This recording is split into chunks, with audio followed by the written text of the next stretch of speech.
3, 2, 1, and we're live. Good morning, good afternoon, good evening, Fabulites. This is Angela, and I have got questions for you. What opens with,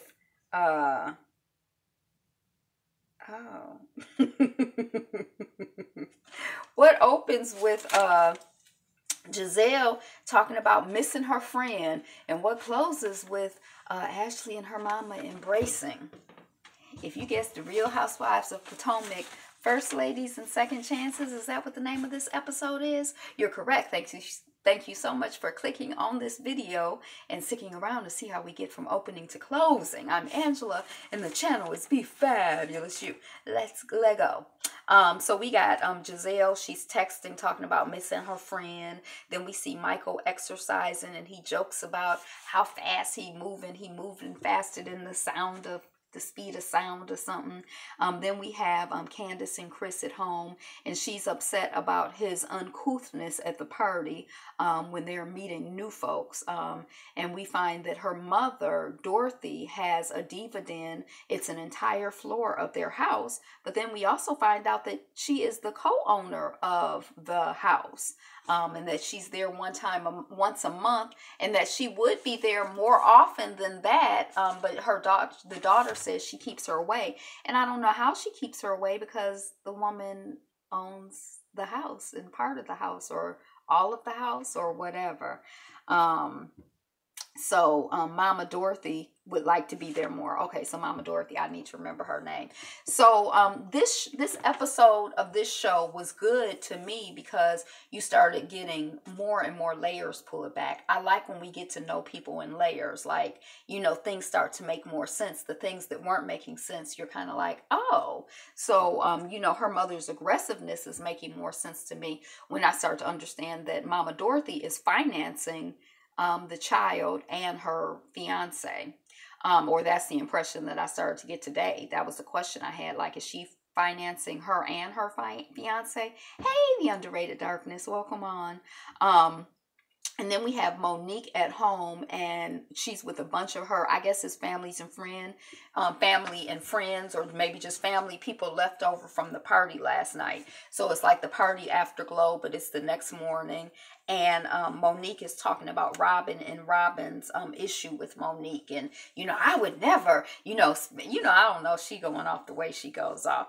Then we see Giselle getting visited by Robin. And Robin is giving Giselle the tea about Monique's party, because remember, Giselle was not there. And Robin says that Monique apologized profusely after the reunion, but then Monique, right after she apologized profusely, then Robin feels that Monique has her paid people, posting up memes and jokes about her. So she's upset because of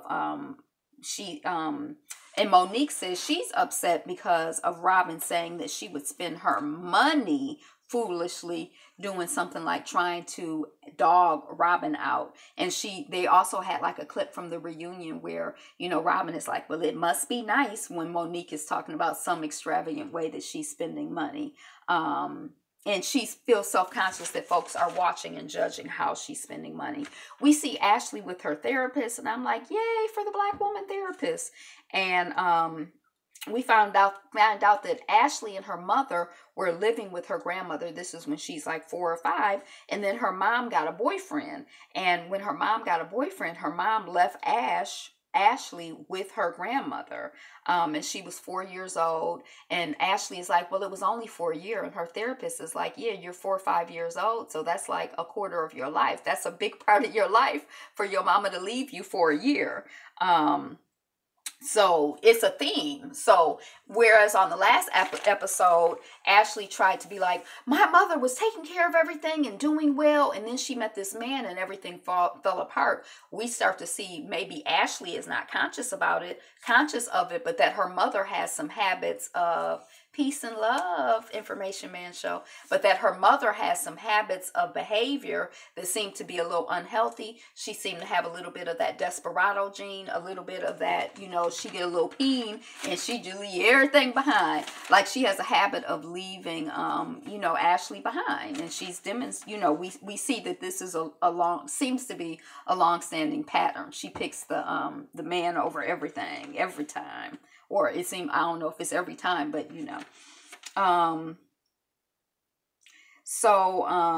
the therapist, okay, so we talk, that's 20% of your life. And then her mom, has hid behind horrible relationships for years. And she's been with her boyfriend for 15 years and they have a 15-year-old child. So I also didn't realize that. If they had already said that, I missed it. I didn't realize that the boyfriend and the mother had a child in common. I didn't realize that the mother had a young child.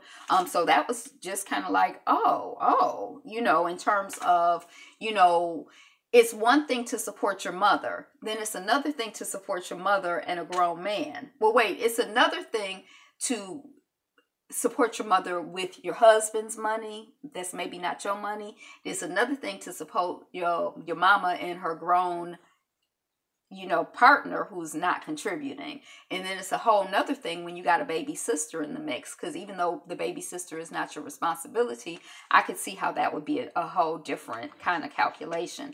And then it's another thing when you have like the childhood trauma of your mother leaving you and you being aware of your mother leaving you. Hey, welcome back, Bonafide 1970.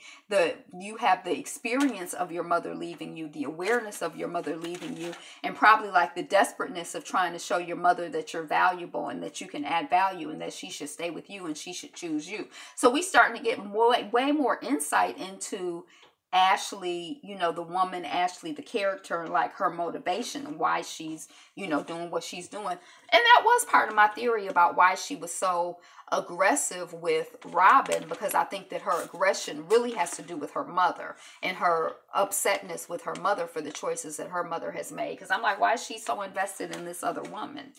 So we find out that Giselle is writing a convo about, and then there's a conversation that the therapist has with Ashley about the difference between who Ashley is and what she does.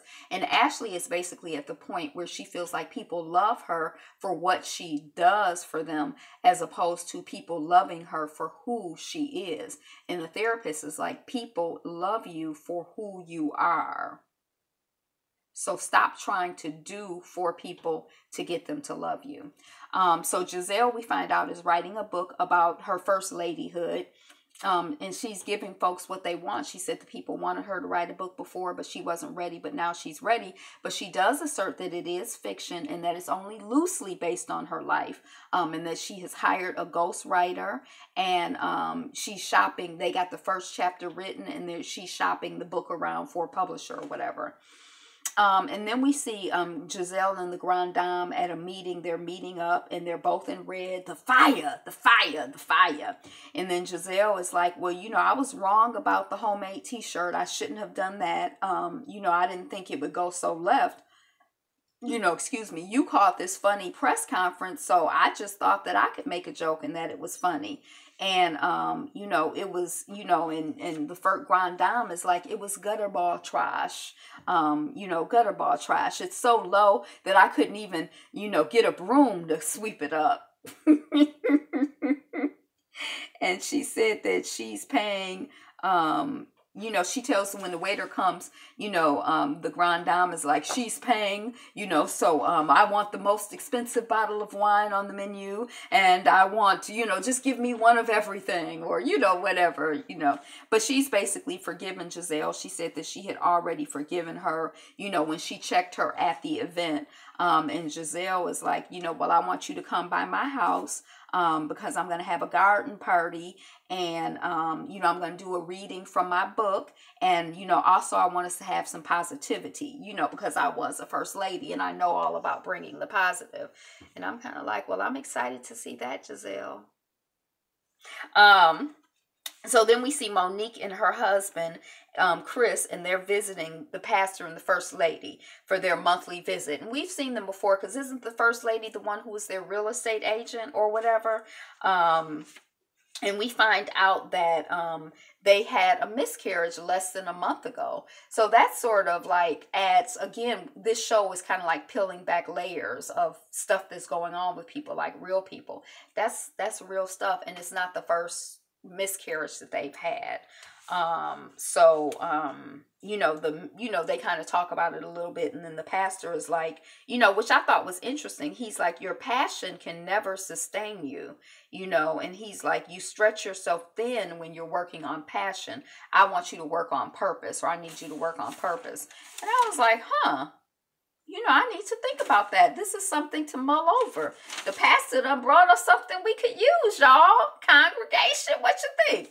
So then we see Candace and her sister Crystal. We find out that her sister, and her mother again in the mix of money, have a 2-year-old hair company. And last week I thought it was like a hair care company, but it's like a weave company.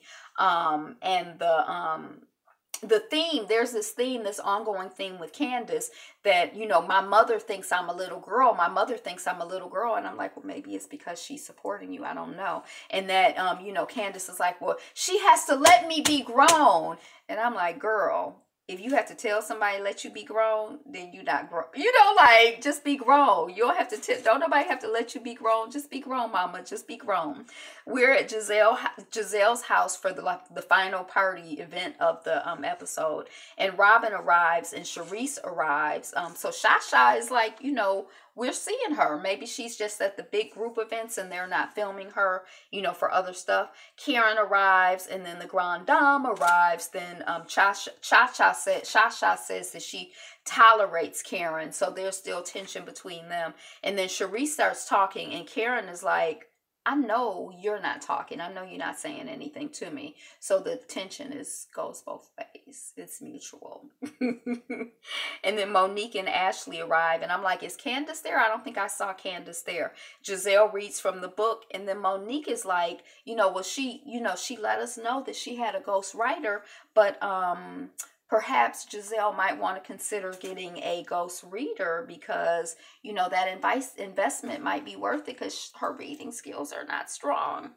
And I was like, oh my gosh. But she was kind of stumbling, but I don't think she was stumbling because her reading skills are not strong. I think it's because she's unfamiliar because a ghost writer wrote it. So it's not like it's her words, her thoughts. So she's still trying to,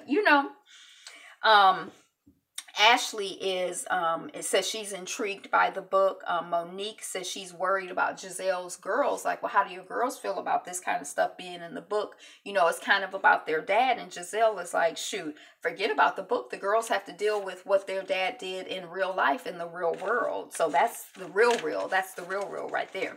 And then Giselle is like, ladies, I'm concerned. Ladies, we're not having fun. And the biggest issue right now is between Robin and Ash. And Robin is like, I'm good. I ain't got nothing to say to her. And Ash is like, look, this is the deal. My mom is in a jacked up relationship, and she says that it's for my sister. So when I see you in the relationship and you say it's for your children, it makes me feel bad. I don't want you in the same situation as my mother. And Robin is like, I'm not in a situation just for my children. I'm in it for my husband, for financial reasons, for, whatever. And, whatever, my issue is not you, and I don't want you. Oh, Robin is like, I'm in it for whatever reasons I'm in it, and don't you say anything about my family. And then Ashley is like, look, my issue is not with them, it's with you. And then Robin is like, what is your issue with me? What is your issue with me? She gets really, really, and she's like, you've disrespected me from the beginning. And Ashley is like, will you smile on my face? And Robin is like, no, I don't smile on your face. And I don't think, we have seen Robin meet several people, and Robin does not seem to be like the smiley, friendly type of person. So I don't know if she smiles in her face because I haven't been paying attention, but she might be right, because even when she met the woman last week, Candace, she was not really warm and friendly. I don't think that's her brand. I think her brand is green-eyed beauty, light-skinnedness. I don't know, but her brand is definitely not warm and friendly. So then they move on to Monique and Robin. And Robin is like, Monique is like, yeah, she hurt my feelings commenting on how I spend my money. And Giselle is like, well, Monique, you said that you go from 0 to 100 real quick. And maybe you could consider going from 0, to 50. Don't go all the way to 100. Just stop at 50. And, Ash is like, I don't want to say it, to Robin stank, behind, but, I do owe, Robin an apology. So, she apologizes to Robin, and Robin kind of seems to accept it. I like that Ashley apologized. I like that Ashley is getting therapy. It really kind of, I don't know if I want to say broke my heart, but it's just really like intense, the nature of her relationship with her mom. So I guess now I'm kind of like having more feelings for Ashley, like more compassion, more insight, more, and that's how it is in the real world. Usually the more you get to know somebody and understand who they are and why they are, the more context you have, the more you feel for them, or me, I don't know about you, the more I feel for them. So Ashley's mom is coming over to Ashley's place, and she's like, where's Mike? And Ash is saying how before her mom gets there, she feels torn between her mom and her husband. And then Ashley is like, well, Mom, I had, problems in my marriage and blah. She's talking to the mother is like, spit it out. She's like, well, we've had problems in the marriage. And Mike feels like I'm putting you above him. And the mom is like, wait, now what now? Mike should return my calls because I've been calling him. He needs to talk to me directly. And I'm like, no, he doesn't, because he's married to his wife and you're his wife's mother. So she's the one that has, an independent relationship with you.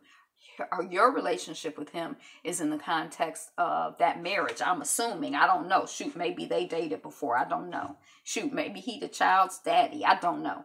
But in general, I'm like, no, he don't need to return your calls, Mama. He needs to deal with his wife.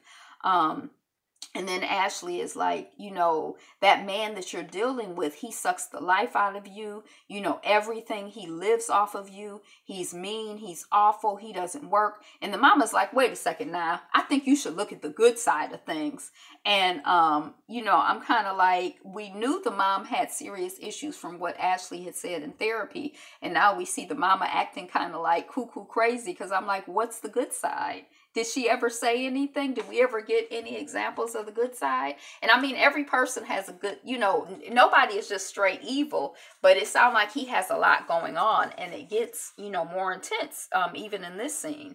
But the mother is just like, the way she's processing it, it's like, it's not a good look. It's not a good feel. She has issues when it comes to men. What's the deal with Ashley's dad? Who is he? What's their story?